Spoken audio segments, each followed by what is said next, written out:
পত্রিকায় দেখলাম একজন র‍্যাব কর্মকর্তা একটা আসামির স্ত্রীকে জিম্মি করে গণহারে ধর্ষণ করেছে। যারাই ছিল রক্ষক, এখন আস্তে আস্তে আমরা দেখতে পাচ্ছি তারাই ছিল দেশের ভক্ষক। একটা র‍্যাব কর্মকর্তার কাছে যদি আপনার আমার স্ত্রী, আপনার আমার জান মাল নিরাপদ না থাকে, তাহলে দেশে আরো কিছু আছে।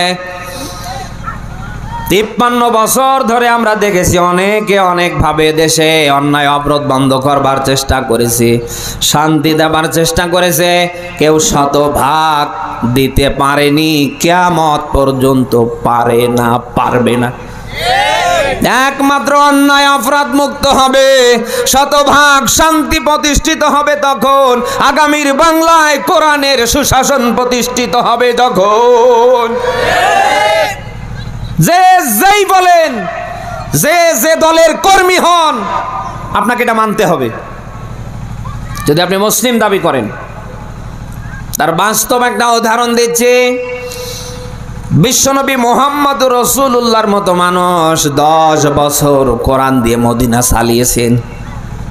নবীজি নিজে তামাম পৃথিবীবাসীকে দেখিয়েছেন অন্যায় অপরাধ মুক্ত করতে হলে, শতভাগ মানুষের মাঝে শান্তি প্রতিষ্ঠা করতে গেলে কোরআনের সুশাসন প্রতিষ্ঠার বিকল্প নেই। নবীজি নিজে করে দেখিয়েছেন। এটাকে অস্বীকার করতে পারে? বলেন। রসুলের মতো মানুষ যদি কোরআন দিয়ে 10 বছর দেশ চালিয়ে তামাম পৃথিবীবাসীকে দেখিয়ে দিতে পারে, শিখিয়ে গিয়ে থাকে, সেই কোরআন দিয়ে আগামীতে দেশ চলবে, ওই পক্ষে আমাদের থাকার দরকার আছে না নেই? আপনি দল ভিন্ন করতে পারেন, আপনার রাজনীতি ভিন্ন হতে পারে, আপনার আকীদা মতাদর্শ আলাদা হতে পারে, কিন্তু আল্লাহর কোরআনের জন্য আপনাকে এক হওয়া লাগবে।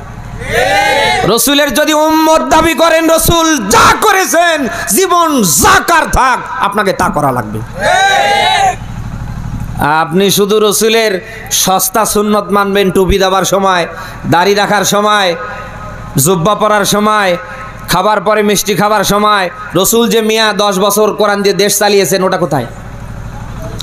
রসুল যে 3.5 বছর শিয়াবে আবি তালিবের জেল খেটেছেন, ওটা কোথায়? এরকম মানুষ দেশে কম না বেশি? বর্তমান আমরা দেখতে পাচ্ছি 100-র ভেতরে 98। বলে না কেন? নামাজ পড়ছে আল্লাহর কোরআনের তেলাওয়াত দিয়ে, তাতে কোনো সমস্যা নেই। মানুষ মরে গেলে কোরআনের তেলাওয়াত দিয়ে খতম হচ্ছে, দোয়া হচ্ছে, তাতে কোনো সমস্যা নেই। সেই কোরআন সমাজ থেকে রাষ্ট্র পর্যন্ত প্রতিষ্ঠা করতে চাইলেই আমরা দেখতে পাচ্ছি এক শ্রেণীর মানুষের যেন একেবারে মাথা গরম হয়ে যাচ্ছে। কেন? কোরআনের তেলাওয়াত দিয়ে যদি আপনি নামাজ পড়তে পারেন, মা বাবা মরে গেলে খতম দিয়ে যদি তাদের রুহের মাগফিরাত আপনি করতে পারেন, আগামীর বাংলাদেশে সে কোরআন সমাজে রাষ্ট্রে প্রতিষ্ঠিত হবে, পার্লামেন্টে যাবে। আপনি বিরোধিতা করছেন কেন? হিন্দু, বৌদ্ধ, খ্রিস্টান, বিধর্মী সংখ্যালঘু যারা, এর বিরুদ্ধে তারা অবস্থান নিতে পারে, কিন্তু আপনার তো একটা পরিচয় আছে। আপনার নামের আগে মোহাম্মদ আছে, নামের শেষে হোসেন মিয়া রহমান আছে, আপনার আগা কাটা আছে, আপনার তো একটা পরিচয় আছে। আপনি মুসলিম, মুসলমান হিসাবে আপনি এর বিরুদ্ধে অবস্থান নিতে পারেন না, পারবেন না। যদি আপনি প্রকাশ্যে অবস্থান নেন, আপনার ঈমান থাকবে না। আর আপনি মরে গেলে আপনার জন্য ইন্না লিল্লাহ বলাও যা, না বলাও তা। কিসের আপনার গোসল, কিসের কাফন, কিসের জানাজা? আপনার জন্য অপশন 2টা ফাঁকা। হয় আপনার আগুনে পুড়িয়ে ফেলা লাগবে, নতুবা পানিতে ভাসিয়ে দেওয়া লাগবে। যে মানুষ বিশ্বাস করে না আল্লাহর বিধান সমাজে রাষ্ট্রে শান্তি দিতে পারে, আল্লাহর আইন শতভাগ প্রতিষ্ঠিত হলে মানুষ তাদের ন্যায্য অধিকার ফিরে পাবে, এই মানুষ মরে যাবার পর আর কিসের জানাজা আর কিসের কি আমারে বলেন? বলেন। সব হুজুররা আছেন, ফতোয়া নিয়ে আসেন তো। আপনি কাজ করলেন প্রধান অতিথির, আর সন্ধ্যাবেলায় টাকা চাচ্ছেন ওনার কাছে, উনি দেবে না? কথা না করে বুঝে কি করে? কাজ করলেন প্রধান অতিথির, আপনি টাকা চাচ্ছেন সভাপতির কাছ থেকে, উনি দেবে? আরো ঝাড়ি দেবে না? তো দুনিয়ায় জিন্দা থাকতে আপনার জীবনের সব কিছু আল্লাহ এর ভেতরে প্যাকেট করে দিয়েছি। আপনার ব্যক্তি, পরিবার, সমাজ, রাষ্ট্র কেমনে চলবে, কেমনে সুন্দর হবে, সব আল্লাহ এর ভেতরে দেয়নি? আপনি জিন্দা থাকতে নিতে পারলেন না, আরো বিরোধিতা করে মারা গেলেন। আপনার অবস্থাটা কি হবে আপনি কি টের পাচ্ছেন? কোরআনের বিধান মানা আম জনতার মাঝে সমানভাবে আল্লাহ ফরজ করে দিয়েছে। ইন্নাল্লাযী ফারাদা আলাইকাল কোরআন, আল্লাহ বলেন কোরআনের বিধান মানা আমি আল্লাহ অত্যাবশ্যকীয় করে দিয়েছি। শুধু হুজুররা মানবে? হ্যাঁ, এটা সবার জন্য ফরজ করেছে কে? আমাদের কঠিন মুসিবতের দিন যেদিন কায়েম হবে, ওই দিন কোরআন মানার ব্যাপারে আল্লাহ প্রত্যেককেই ধরবে। কোনো বিলম্ব হবে না, কোনো লেট হবে না, খুব শীঘ্রই। আপনি সূরা যুখরুফ 43 নাম্বার সূরার 25 নাম্বার পারার 11 নাম্বার পৃষ্ঠার 44 নাম্বার আয়াতে পাবেন, ওয়া ইন্নাহু লাযিকরুল লাকা ওয়া লিকওমিক ওয়া সাওফা তুসআলুন। বলেন আল্লাহু আকবার। এখানে আলেম যারা আছেন তাদের বলছি, আরবি বাক্যের মাঝখানে বা শেষে যদি সিন আসে, সাউফা আসে, কদ আসে, এই বাক্যের এই সেন্টেন্সের অর্থ কি লেটে হয় না দ্রুত? না, আপনাদের সারা পাচ্ছে না, দ্রুত না। আল্লাহ বলেন হে নবী, এ কোরআন আপনার জন্য, ওয়ালি কওমিক, আপনার কওমের জন্য, অসাউফা তুসআলুন, আর অচিরেই এর ব্যাপারে আপনাকে ধরা হবে। কে বলছেন? আরো জোরে। কোরআন মানার ব্যাপারে যদি ধরা হয়, 90 বছর 80 বছরের লাইফে কোরআন মেনেছিলেন কিনা, এর পক্ষে ছিলেন কিনা, এই যদি আল্লাহর আদালতে কোশ্চেন হয়, যারা বিরোধিতা করেছেন মুসলমানের ঘরে জন্ম নিয়ে, তাদের বলছি আপনার বিবেককে প্রশ্ন করেন, ওই দিন তো আল্লাহর আদালত থেকে বাঁচতে পারবেন?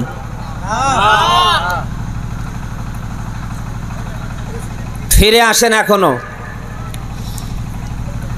সময়, এখনো অনেক বাকি আছে। হয়তো আজরাইল অনেক দূরে আছে, ও ছাতা চলে আসলে আর কোনো কাজ হবে না। আশা করছি এখনো সময় যেহেতু আছে, ফিরে আসেন, কোরআনকে আঁকড়ে ধরেন। কোরআনকে যদি জিরো হয়ে আঁকড়ে ধরতে পারেন, আল্লাহ তাআলা আপনাকে হিরো করে দেবে।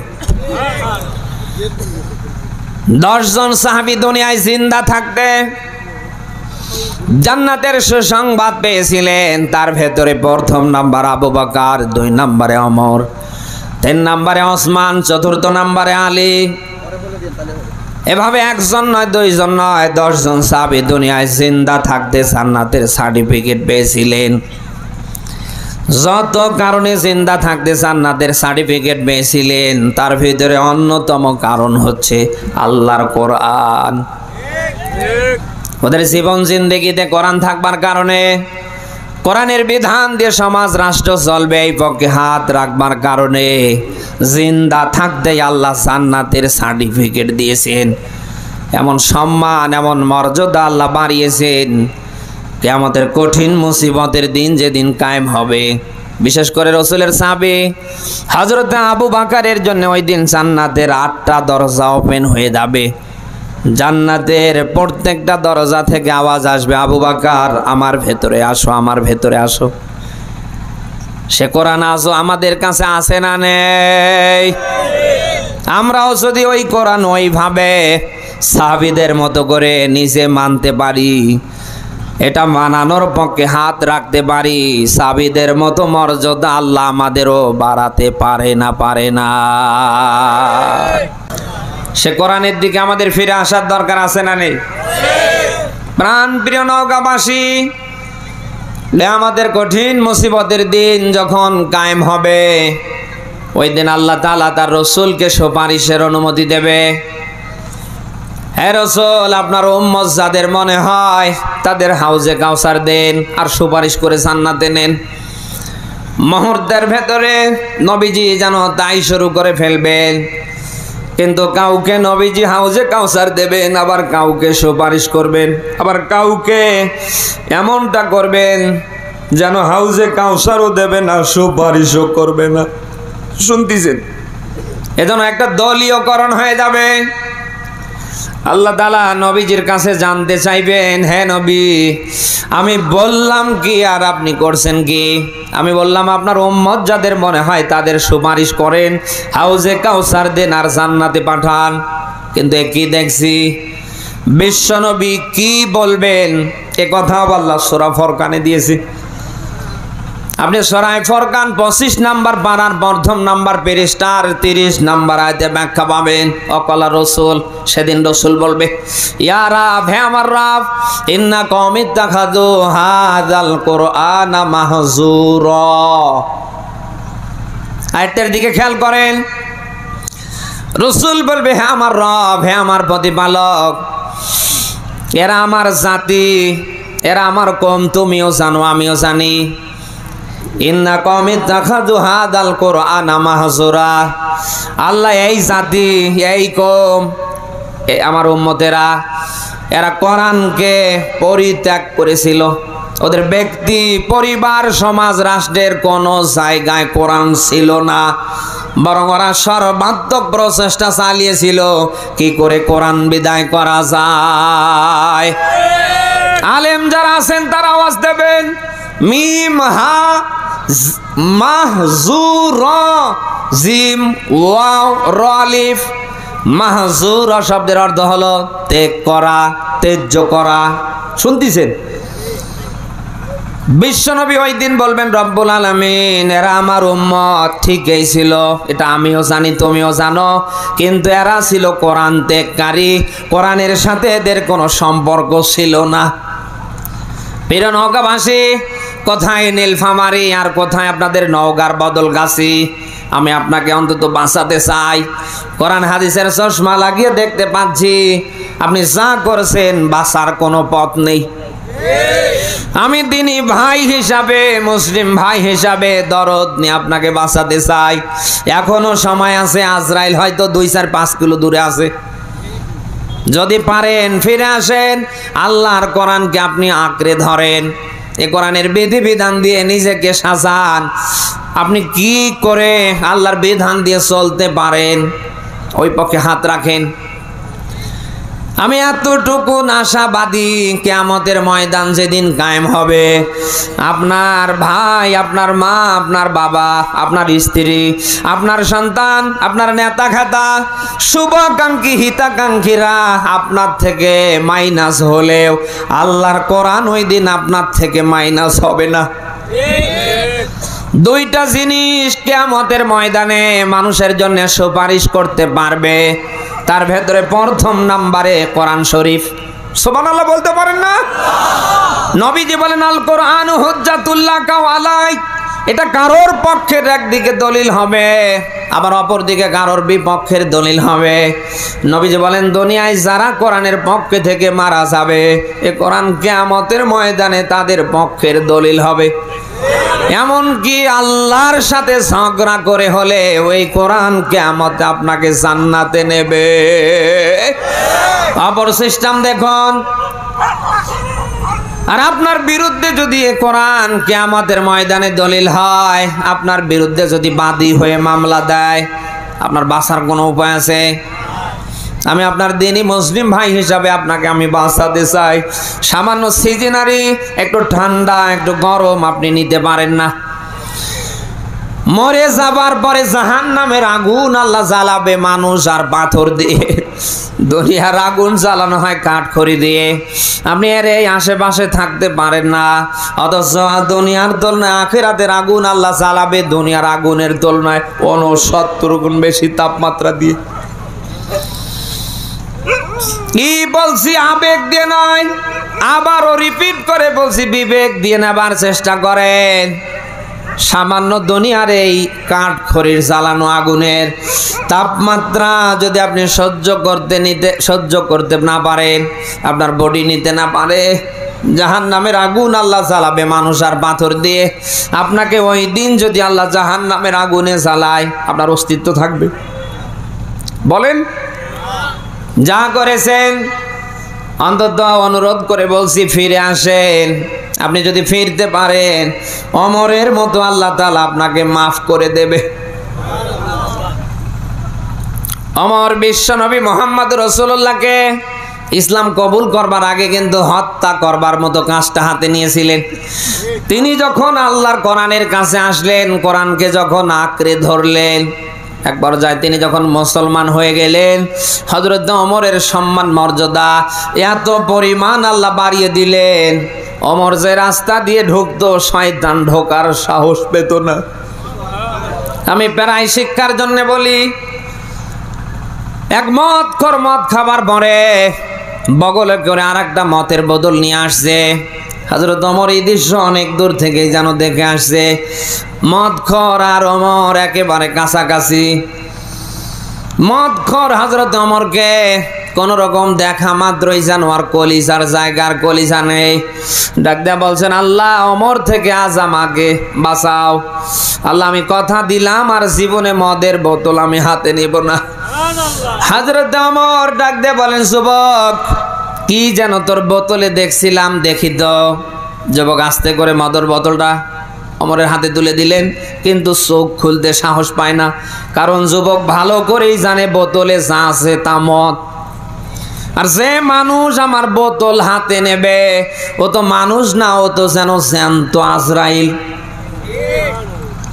যত দোয়া কালাম সব যেন পড়ছে, বিপদে পড়ে যদি কেউ আল্লাহরে ডাকে আল্লাহ বাঁচাতে পারে না? পারে না? নাও ক্ষমতা আল্লাহর নেই। মুহূর্তের ভেতরে মহান আল্লাহ তাআলা মদের বোতলে থাকা যত মদ সব যেন আল্লাহ সাদা দুধ বানিয়ে দিলেন। ওমর নিজেকে আর মানাতে পারছেন না, দেখছে এ তো নিশ্চয় মদখোর। এর জামা কাপড় থেকে, এর মুখ থেকে, শরীর থেকে এখনো মদের গন্ধ আসছে, কিন্তু বোতলে দুধ। কারণ কি? হযরত ওমর যেন নিজেকে কোনোভাবে বানাতে পারছেন না। বোতলের কাকটা এবার নিজে খুললেন, খোলার পরে নিজের হাতে, বাম হাতে ঢাললেন। ঢালার পরে হযরত ওমর নিজের চোখে তাকালেন, এ তো শুধু দুধ না, যেন একেবারে গরম দুধ। এত সম্মান, এত মর্যাদা যদি আল্লাহ ওমরের কোরআনের কারণে বাড়িয়ে দিতে পারে। আপনি এতদিন কোরআনের বিরুদ্ধে অবস্থান নিয়েছেন, তাতে কি হয়েছে? এতদিন ইসলাম বিদ্বেষীদের সাথে সম্পর্ক করেছেন, তাতে কি হয়েছে? এতদিন আল্লাহর ইসলামের ফরজ বিধান মানেননি, তাতে কি হয়েছে? এখনো সময় আছে। আপনি যদি আজকেই নিয়ত করে ওমরের মতো কর্মী হয়ে আল্লাহর কোরআনের কাছে আসতে পারেন, ওমরকে যেভাবে আল্লাহ মাফ করেছে আপনাকেও আল্লাহ করতে পারে না? ও ক্ষমতা এখন আল্লাহর নেই? হ্যাঁ, আল্লাহ মাফ করতে চায়, আল্লাহ তার বান্দাকে ক্ষমা করতে চায়। এজন্য তিনি প্রায় তার বান্দাদেরকে ডাক দেন, ও বান্দা আমার দিকে ফিরে আসো, ওয়াসলিমুলা, আমার কাছে সারেন্ডার করো। সুবহানাল্লাহ বলতে পারেন না? রব্বুকুম আলাম বিমা ফি নফুসিকুম ইন তাকুনু সলিহিন ফাইন্নাহু কানা লিল আওয়াবিনা গফুরা। আল্লাহ বলেন, আমি তোমাদের রব, তোমাদের ব্যাপারে অধিক জানি। এই যে আলাম ইসমে তাফজিলের সিগা। আল্লাহ বলেন অধিক জানি, এতদিন কোথায় কি করেছো সব আমি আল্লাহ জেনেছি। বিমা ফি নফুসিকুম, তোমার অন্তরের ভেতরে যেটা গোপন আছে ওটাও বাদ নেই, আমি আল্লাহ ওটাও জানি। জানে কে? আরো জোরে, ইন তাকুনু সলিহিন। ইং মানে যদি, তাকুনু তোমরা হতে পারো, সলিহিন নেককার বা ভালো। আল্লাহ বলেন ফাইন্নাহু কানা লিল আওয়াবিনা গফুরা, আমার গফফার নামের ওসিলায় আমি আল্লাহ তোমাদের মাফ করে দেব। মাফ করতে চাই জানো কে? সবাই বলেন সে আল্লাহর মাফ, সে আল্লাহর ক্ষমার দরকার আমাদের আছে তো? আমরা যেন সেই আল্লাহর কোরআনের দিকে ফিরতে পারি। আল্লাহ যেন আমাকে সহ সকলকে যেন কবুল করে।